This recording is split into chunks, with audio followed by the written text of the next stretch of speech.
Hello বন্ধুরা, দেখো আজকে আমি ঘরে ম্যাঙ্গো আইসক্রিম বানিয়েছি ঘরে থাকা কিছুমাত্র সামান্য উপকরণ দিয়ে। তোমরা প্রথম থেকে লাস্ট অবধি ভিডিওটা দেখে তোমরাও বাড়িতে বানিয়ে নিতে পারবে এরকম ম্যাঙ্গো আইসক্রিম স্বাস্থ্যসম্মতভাবে। ম্যাঙ্গো আইসক্রিম বানানোর জন্য প্রথমে একটা প্রিমিক্স তৈরি করে নেব। তার জন্য কিছু কাজু বাদাম, আখরোট, আমন্ড আর কিছু পেস্তা নিয়ে ড্রাই রোস্ট করে নেব। এবার একটা চপারের মধ্যে ড্রাই ফ্রুটসগুলো নিয়ে নেব, নিয়ে এবার এটাকে দরদরা পিষে নেব। দেখো আমি ড্রাই ফ্রুটসগুলোকে এইভাবে দরদরাভাবে পিষে নিয়েছি। এইরকম ধরনের প্রিমিক্স তোমরা যে কোনো কিছুতে, যেমন কেক, তারপরে কুকিজ আর আইসক্রিমেও তোমরা এটাকে ব্যবহার করতে পারো। এবার পাকা আম আর কিশমিশ পেস্ট করে নেব। এখানে 1 কাপ দুধের মধ্যে প্রায় 2 চামচের মতন ম্যাঙ্গো কাস্টার্ড পাউডার আমি ভালো করে গুলিয়ে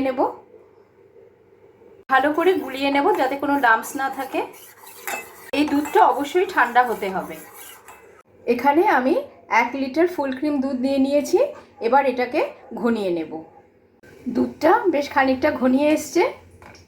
এবার এর মধ্যে বড় চামচের 2 চামচ চিনি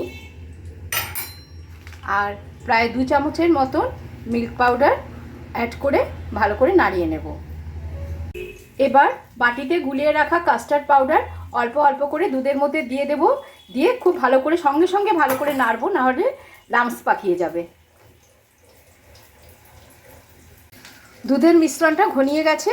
এবার আমি এটাকে নামিয়ে নিয়ে ঠান্ডা করতে দেব। এবার দুধের এই মিশ্রণটাকে একটা হ্যান্ড ব্লেন্ডারের সাহায্যে আমি খুব ভালোভাবে ফেটিয়ে নেব।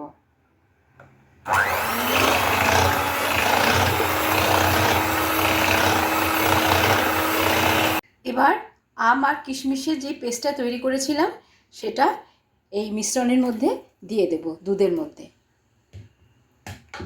দিয়ে ভালো করে মিশিয়ে নেব।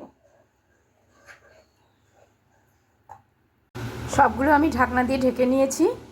এই ডিপ ফ্রিজে আমি রেখে দিলাম, সারা রাতের জন্য রেখে দেব।